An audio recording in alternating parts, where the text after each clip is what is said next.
So today we have a teaching session on interstitial cystitis bladder pain syndrome. We all know this is a very interesting topic, and it is interesting more because these are people, mainly females, who suffer a lot, and their quality of life is very poor, and they are not helped because there is less of awareness, not amongst only the public, but also amongst the doctors about this condition. So our resident, Dr. Satyaveer Singh, would present, and then we will have some discussion over it. So Dr. Satyaveer Singh, please go ahead with your presentation.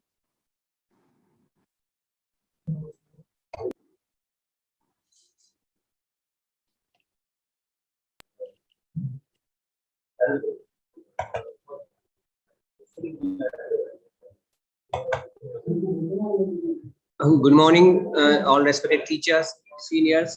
Today, I am going to present a seminar on interstitial cystitis or bladder pain syndrome. The moderator for this session is Sir Dr. Shivam Priyadarshi.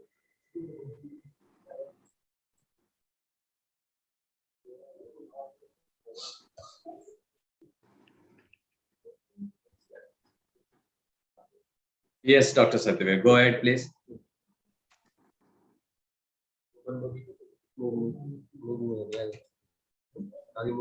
I'll just give a brief introduction regarding this till Dr. Satyaveer just corrects the technical snag which has happened. ICBPS, we know it has changed the nomenclatures since last few decades. First, it was called as interstitial cystitis only.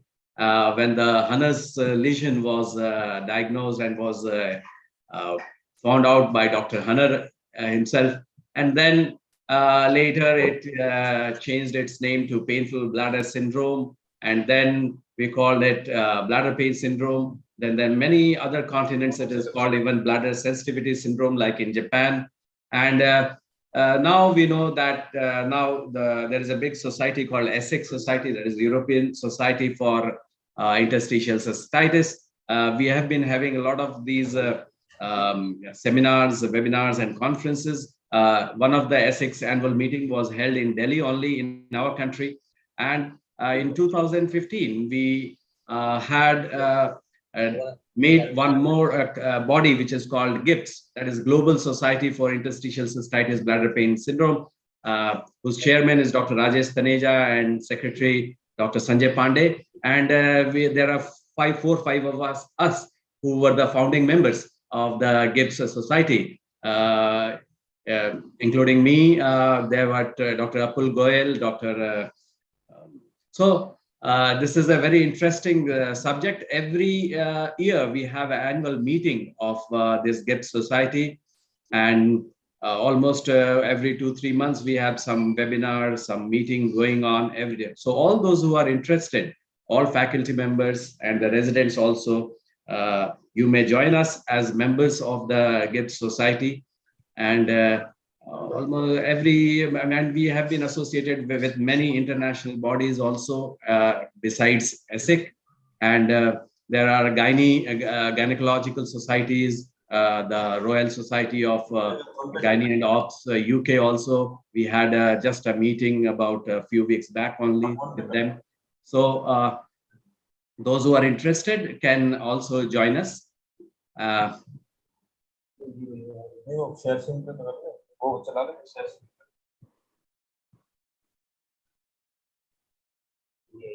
So some technical snag has happened. In fact, interstitial cystitis bladder pain syndrome, this was almost unknown till 1970s. Campbell's Urology first published a chapter on interstitial cystitis in 1970s only. And since then it has taken over and it has become a little bit more popular. And we know the NIDDK did a research on this, and it was, they had laid down the criteria, which were a little bit very rigid criteria. And those criteria, though, were made for research purpose, but they came to be called as diagnostic criteria, which was a kind of a misunderstanding amongst people. So we know NIDDK criteria is not the actual criteria for diagnosis of ICBPS, and they were just made for research purpose. So it is very important to understand this fact because many of the patients with ICBPS will be not diagnosed if we fix to that criteria. So Dr. Nirav, is it okay? Yes, So, sir. go ahead, Dr. Satyaveer, please go ahead. Yes, sir. About the definition of interstitial cystitis, the American Urological Association defines interstitial cystitis or bladder pain syndrome as an unpleasant sensation like pain, pressure, or discomfort perceived to be related to the urinary bladder, associated with lower urinary tract symptoms for more than 6 weeks duration in the absence of infection or any other identifiable causes. The International Continence Society, it defines bladder pain syndrome as the complaint of suprapubic pain related to the bladder filling, accompanied by other symptoms such as increased daytime and nighttime frequency in the absence of proven urinary tract infection or other obvious pathology.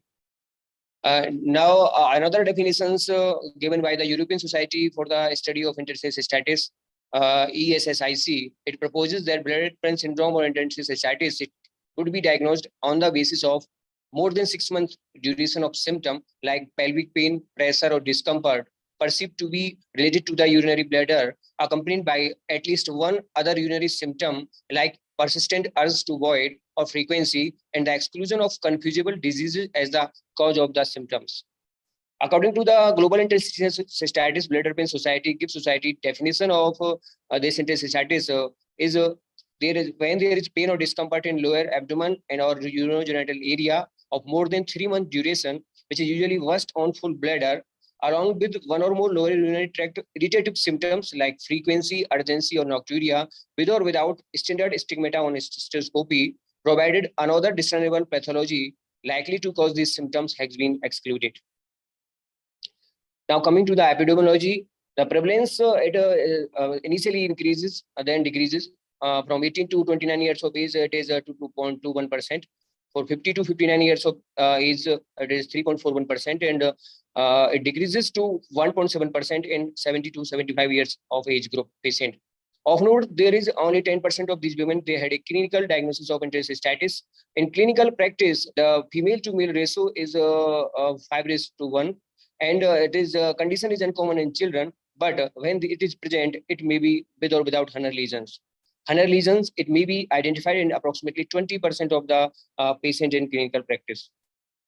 Coming to the hereditary relation to this interstitial cystitis, the adult female first degree relative of the patients, it is 17 times higher incidence than in general population in such patient. And genetic variant on chromosome 3 is closely associated with this, and possibly chromosome 1, 4, and 9, and 14, they also contribute to this disease predisposition. Diagnosis of myalgia, myositis, unspecified fibromyalgia syndrome, or constipation, they were found significant excess in this condition in their first degree and second degree relatives. That shows that some hereditary association present to this condition. Various terminology are given for this. They are hypersensitive bladder, painful bladder syndrome, interstitial cystitis, painful bladder syndrome, bladder pain syndrome, interstitial cystitis, and urological chronic pelvic pain syndrome that is given by the Chronic Pelvic Pain Research Network. Evolving nomenclature initially urological chronic pelvic syndrome, it may be another named as interstitial cystitis bladder pain syndrome. Interstitial cystitis NIDDK criteria, National Institute of Diabetes, Digestive and Kidney Disease criteria, and classical interstitial cystitis and other variant. Classical when there is a Hunner lesion is present. Coming to the etiology and pathogenesis, it is multifactorial. There is multifactorial etiology for this disease. Predominantly, one or more pathways are included. Among the etiopathogenesis, when there is a bladder insult because of any bacterial cystitis or autoimmune disorder, maybe because of pelvic floor dysfunction or primary neurogenic inflammation, or because of any bladder trauma or bladder over distension, then there is damage to the bladder epithelium. Because of damage to the bladder epithelium, there is a leak of urine constituents, likewise potassium, into the interstitium. Also, the anti-proliferative factor that is secreted by the epithelial cell, meanwhile, that leads to the prevention of the repair mechanism of this damage.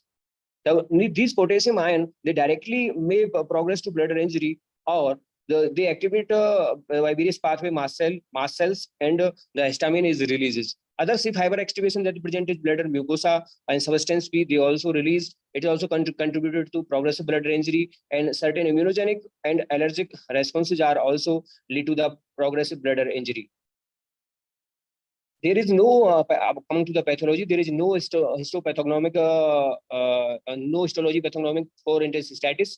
Mast cell may be regarded as a pathognomic key mediator. They produce histamine, and histamine causes pain, hyperemia, and fibrosis. They all are related to the feature of interstititis. Mast cell count, it is relevant to the pathogenesis, but there is no role in the diagnosis of this disease.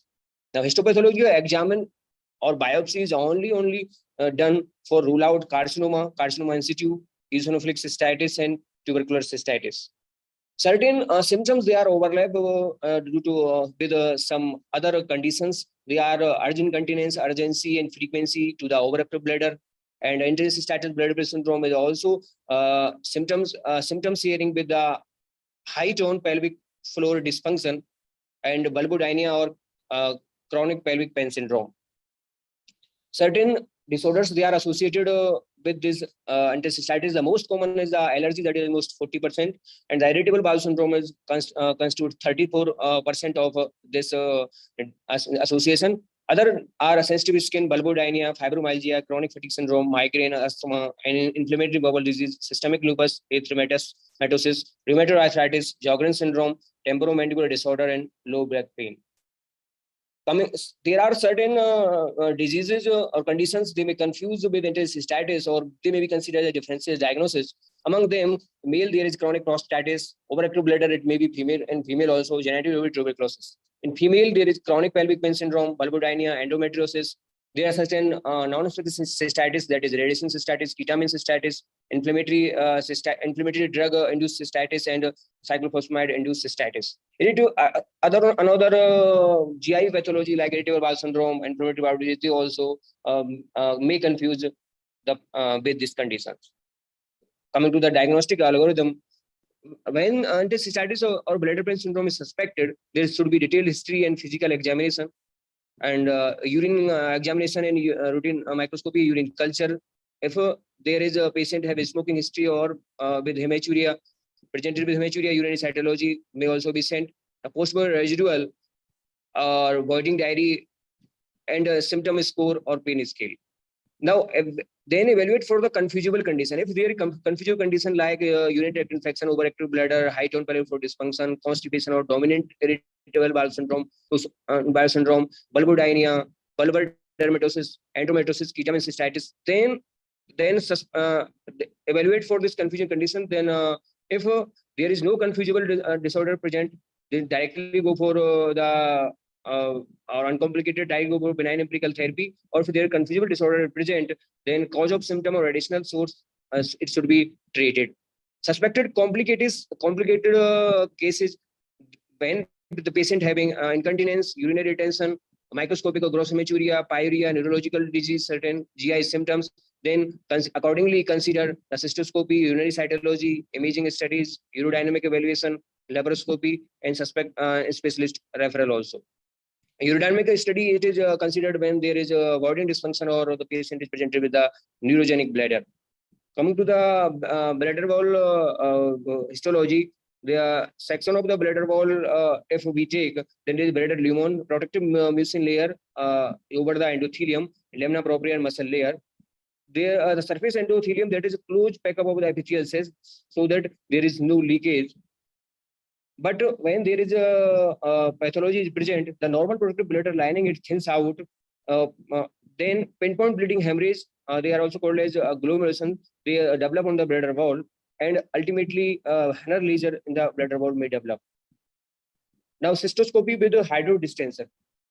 it is considered as both diagnostic and therapeutic modality. It is generally done under anesthesia that causes the sufficient distension of the bladder.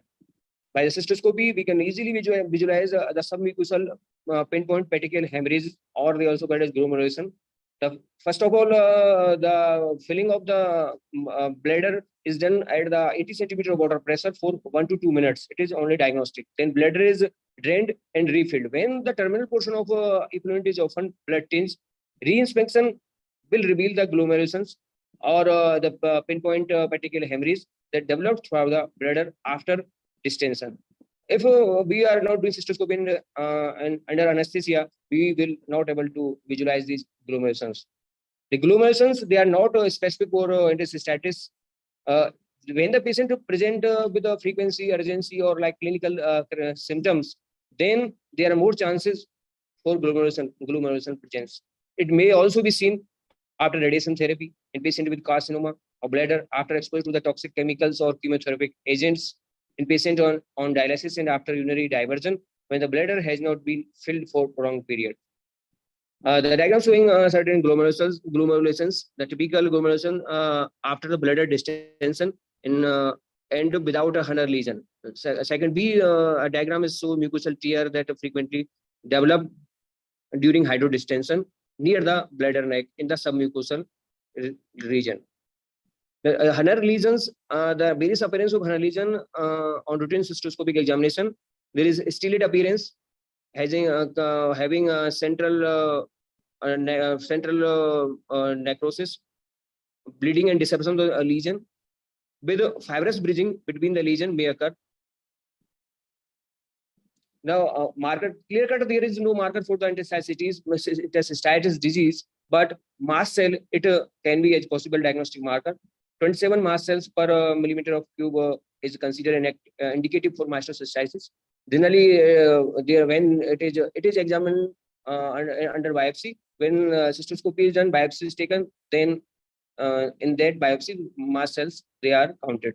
Other markers, they are eosinophilic cation protein, glycosaminoglycans excretion, urinary histamine and methylhistamine, smooth muscle isoactin expression, urinary neurotrophin third, nerve growth factor, glial cell line derived neurotrophin factor, and tryptase. Another marker may be low level of glycoprotein 51, elevated nitric oxide. The urinary anti-proliferative factor. This anti-proliferative factor, it has highest sensitivity and specificity, and then generally it is a biochemical marker, then biological assay. This urinary anti-proliferative factor, it is associated with decreased production of the heparin binding epidermal growth factor like growth factor that inhibits the repair mechanism of the bladder epithelium. The uroplakin third delta 4, it is a potential marker for identifying non-ulcerative interstititis. Potassium chloride test, nowadays it is obsolete. It is previously used. It is non-specific. It provokes symptoms and may produce discomfort to the patient. So now it would count for molarity potassium chloride solution previously used for that. Now, coming to the treatment part of the certain principles for this, the treatment should be started from most conservative to least conservative modality. Initial initial aggressive treatment is started for the patient who present with severe symptoms. Multiple simultaneous treatment may be started, or revolution if patient is not responding or pain is not being responded by the certain medications, and lower threshold to involve practitioners from other specialty.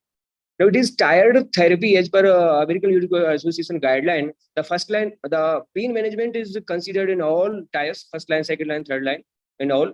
In first line treatment, the general relaxation, stress management is considered, patient education is considered, self-care and behavior modification is considered. In second line, there is specialized manual physical therapy, oral agents like amitriptyline, hydroxyzine, cimetidine, pentosan polysulfonate, intravesical therapy, dimethyl sulfoxide, heparin, lignocaine.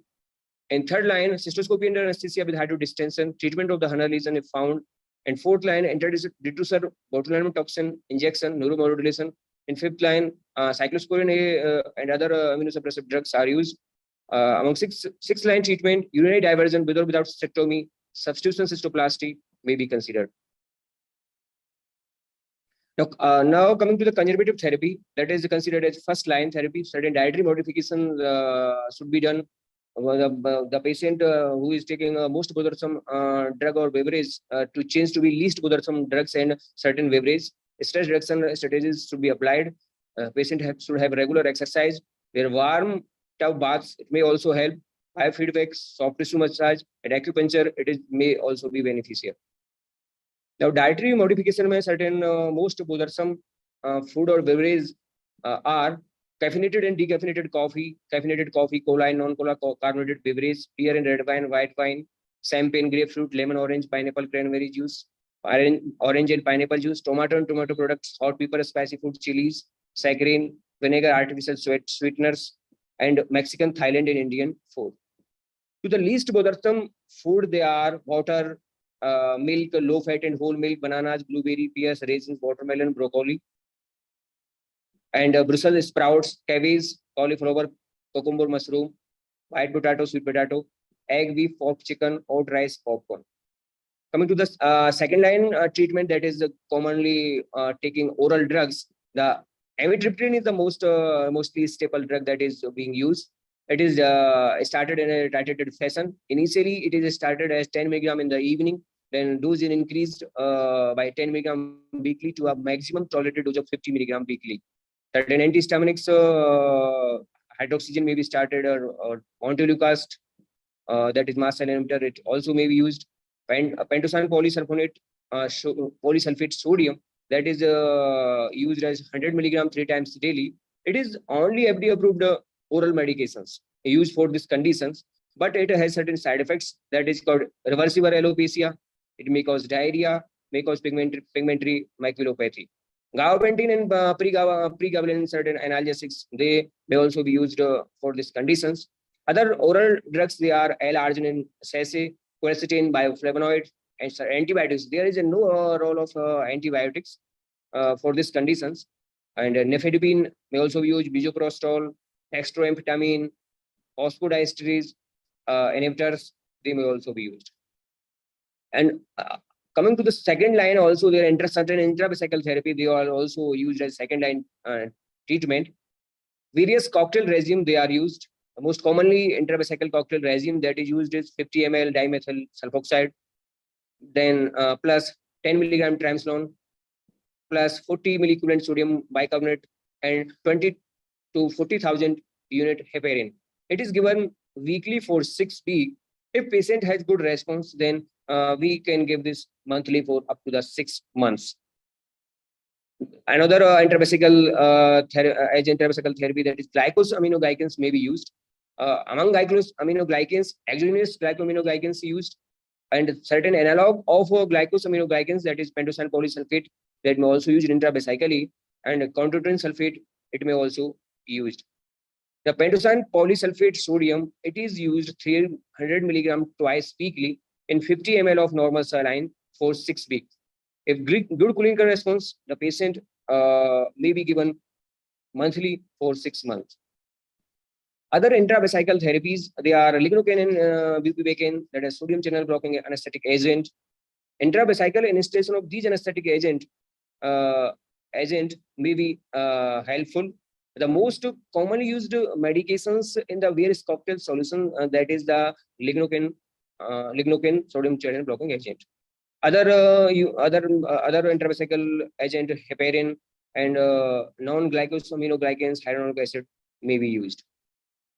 Oral, now coming to the oral dimethyl sulfoxide as second-line agent, it is the mainstay for the treatment of the patient as intravesically. There is 50% of dimethyl sulfoxide, it is instilled intravesically. Generally, it has ease of administration, low mobility, and reasonable efficacy. So it is a useful treatment for these conditions. It is administered as a part of intravesical cocktail, as previously discussed, and maintenance therapy, it is for 6 months. Coming to the third line treatment. Third line treatment is the cystoscopy and hydrodistension. According to EU guideline, it may be diagnostic also. The hydrodistension should be for short duration distension, 1 to 3 minutes. It should be low pressure, 60 to 80 centimeter. Bledder hydrodistension can be considered a third line. Firstly, initial cystoscopy is done, then bladder capacity is assessed. Then under 80 centimeter of S2 pressure, the bladder is filled with for 1 to 2 minutes. Then bladder is drained and re-inspected for some petechial hemorrhage, raindrop hemorrhage, that is glomerulations, um, and as a therapeutic modality, again bladder is filled or distended up to the 8 minutes as a therapeutic purpose. If there is a Hunner lesion, then transmural resection of these Hunner lesions may be done. The initial disappearance of pain is obtained after resection. Resection may be you may be done with the help of the laser also, and fulguration, that is safe and effective technique. And with low energy setting fulguration, there is use of a roller bug or Bugby electrode. Rapid development of the surrounding hyperemia and edema. It is a hallmark finding seen during Hunner lesion fulguration. When there Hunner lesion are present, the submucosal injection of the corticosteroid, that is 10 ml of triamcinolone acetonide, 40 milligram per ml injected in the 0.5 ml aliquots into the submucosal space of the center and periphery of the Hunner ulcer using an endoscopic needle. Now, fourth line therapy, that is the intraductal therapy. The intraductal injection of onabotulinum toxin A, that is 100 unit, is injected in 10 divided doses in the trigone region. It is a reasonable treatment for the cases only for refractory to standard conservative oral intravesical treatment. Now, neuromodulation is also fourth line treatment. There may be a transcutaneous electric nerve stimulation, posterior nerve stimulation, and sacral neuromodulation.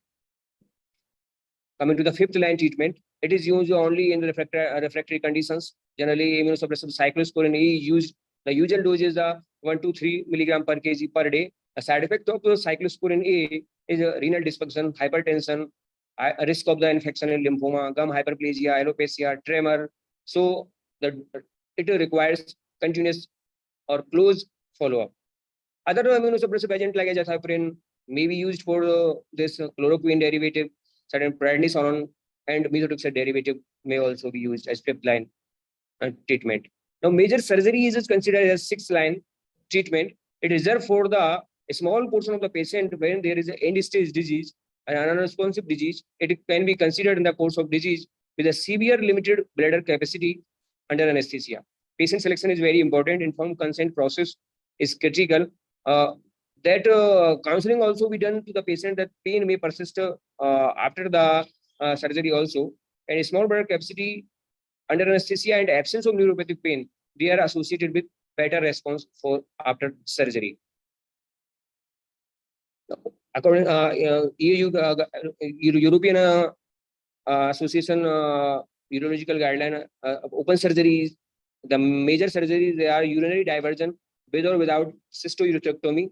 It is a main surgery. Other techniques may be urinary diversion without cystostomy. It is generally not recommended.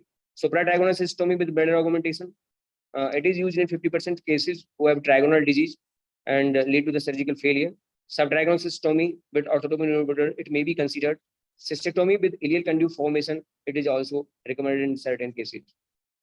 The treatment that not to be offered that are long-term oral antibiotic administration, intravesical administration of BCG, and high pressure, long duration hydrodistension, and systemic or long-term glucocorticoid administration. Thank you for patient. Thank you, Dr. Satyaveer. Our residents and faculty members, if they have any kind of query or comment to make, please go ahead.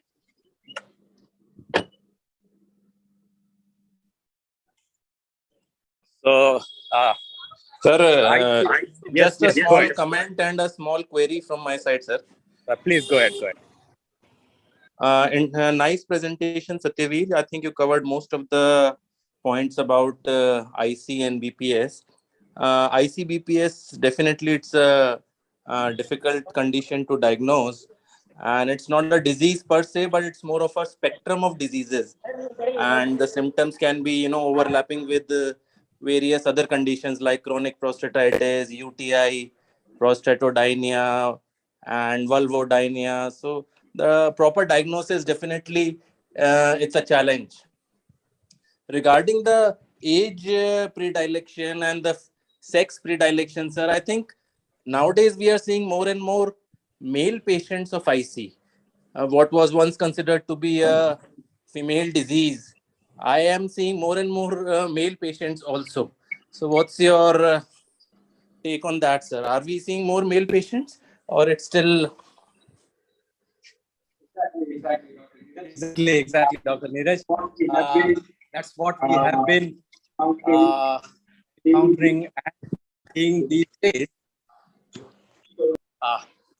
So we have been coming across many male patients also, and patients with very interstitial cystitis. So you are right in that sense that the ratio previously was 1:10. Any difference in the presentation between the male and the female patients? Is there anything extra or anything special in the symptomatology of male patients as compared to females? What I have seen is there's yes, definitely many of these patients can present as chronic scrotal pain, chronic orcalgia, sometimes even pelvic pain, and they may have a little bit of obstructive urinary symptoms also, which is more common, I feel, in males than in females. And besides that, I think the autonomic symptoms are more common in females. Autonomic symptoms in that means kind of a घबराहट और थोड़ी बहुत उस तरह के जो symptoms हैं, they are more towards psychological symptoms. They are more common in females than males. So that's what I have come across. And about the age also, though it is much commoner in the middle age, but we have come across patients in children also with symptoms of ICBPS. And this has been reported in the literature also. So that's it. Anybody else? Yeah. Any of you residents? Any query? So I would just maybe summarize the whole thing. I call this ICBPS as a disease of extremes because there could be extreme of severe symptoms. There may be extremely underdiagnosed. The treatment also varies from one extreme to the other. Like some would prescribe only just a vitamin prescription, and other patients may require a radical bladder surgery. And there is still extreme confusion in the etiopathogenesis and management of ICBPS. So these patients are really suffering because most of them patients would come to you and get diagnosed only after years of visit to doctors. They might have gone across even surgeries like hysterectomy or even prostatectomy and cystoscopy and laparoscopy. All these surgeries might have been done to diagnose the exact problem. And the quality of life in these patients are very poor. It has been said that some of these patients would suffer and the quality of life would be as bad as end-stage renal disease, or a patient who is suffering from rheumatoid arthritis in the late stage. So it's very important that we diagnose these patients and help them properly. About the etiopathogenesis, as Satyaveer said, there is no exact cause known. Again, it could be allergic, it could be autoimmune, it could be chronic infection, it could be genetic, it could be neurogenic. So all these are important factors which can play a role in the etiopathogenesis of ICBPS. But all of us agree that the exact mechanism of pain would be the bladder, which has a kind of a layer which is called gag layer, the glycosaminoglycan layer. So it is just like laminating the bladder lumen. So when we do a lamination, it acts as just a lamination over the bladder mucosa. And when this lamination or the gag layer gets disrupted, the toxins present in the urine, like potassium and other toxins, get inside this bladder wall and can result in inflammation. And the nerve endings also get exposed. So these cause release of the substance P and cause a lot of pain. So these are the C fibers which get exposed. And so pain is the most important feature of ICBPS, which is probably due to this only. And again, the urgency, frequency, and all these features are probably due to the disruption of the gag layer, which happens. And this also causes activation of mast cells, release of histamine, and all those allergic symptoms that you see. And this makes a vicious cycle. And this breakage of the gag layer would cause even more damage to the bladder wall, and thus the cycle sets in. When we talk about the diagnosis, yes, what we do is, in most of these patients, we would try to take a proper history and do a physical examination. The most important points in physical examination are that there you could find a tenderness in the anterior vaginal wall, or sometimes suprapubic tenderness. And sometimes in males, the tenderness could be found on the rectal examination. And even a patient of prostatitis could be differentiated on rectal examination. So otherwise, there are not many physical findings in these patients. They can be associated with many other syndromes, as Satyaveer said about chronic fatigue syndrome, migraine, allergies, rheumatoid arthritis, Sjogren's, SLE. So these are various other syndromes that can be associated. And then on investigations, we only ask the patient for a urine routine or a dipstick test and an ultrasound. Ultrasound usually will rule out many other pathologies which can mimic these symptoms. So basically we do, and then we ask about avoiding diarrhea. This is very important. Probably Dr. Satyaveer missed that. This voiding diarrhea is very important because typically these patients will have small voids throughout the day. That is around 50 to 100 ml of voids, and this will be throughout the day. Whereas in overactive bladder, these voids could be not same throughout the day. There would be sometimes a large urine output, sometimes it will be very small. Plus, again, the main differentiating feature is that these patients may have urinary incontinence, overactive bladder, but ICBPS would never have incontinence, and the pain would be the main symptom which would drive them to the toilet.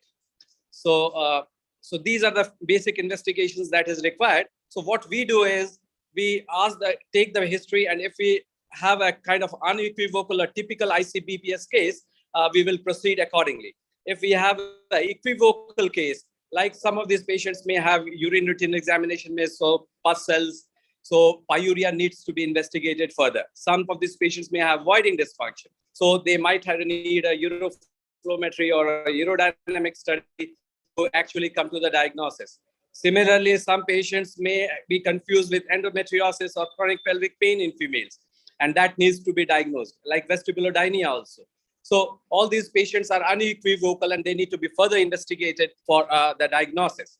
So those who are unequivocally diagnosed as ICBPS, our policy is at GIBS also, we would like to perform a cystoscopy as an initial evaluation. And this is because we would like to differentiate between Hunner's and non-Hunner's ICBPS. And because the treatment part and the management would totally differ for Hunner's IC and a non-Hunner's BPS. So once we diagnose a Hunner's lesion ICBPS, then it would require a hydrodistension, a fulguration, resection, sometimes injection triamcinolone.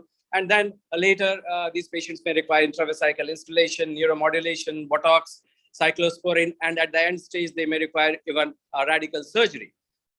Whereas a non-Hunner's ICBPS is usually a bladder pain syndrome, which is associated with various other syndromes. So in these cases, we need to phenotype these patients and treat accordingly. So there is a U-point phenotyping, where if you have a predominant urinary symptoms, you treat the urinary symptoms predominantly. Similarly, if there are psychological symptoms, we ask do the psychosexual counseling in these patients. Similarly, if it is only bladder related symptoms, we would like to give treatment accordingly, like the pentosan polysulfate, and if necessary, Botox injection. So similarly, if it is kind of neurogenic phenotype, then we would try to give gabapentin and try to do neuromodulation and other therapies. And sometimes it can be due to high pelvic floor tone, which is called the pelvic floor tone increase in these patients, where we would like to do kind of pelvic floor massage, myofascial release, sometimes injection of the myofascial trigger points, and acupuncture can also help. So this is the way we usually manage these patients, and I think that's all. I just concised and gave you a brief idea about ICBPS. If anybody has any comment or query to make, please go ahead. Otherwise, we will wind up the session.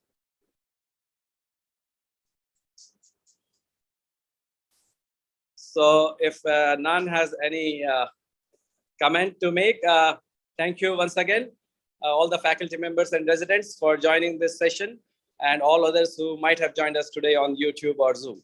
Thank you very much, and have a good day.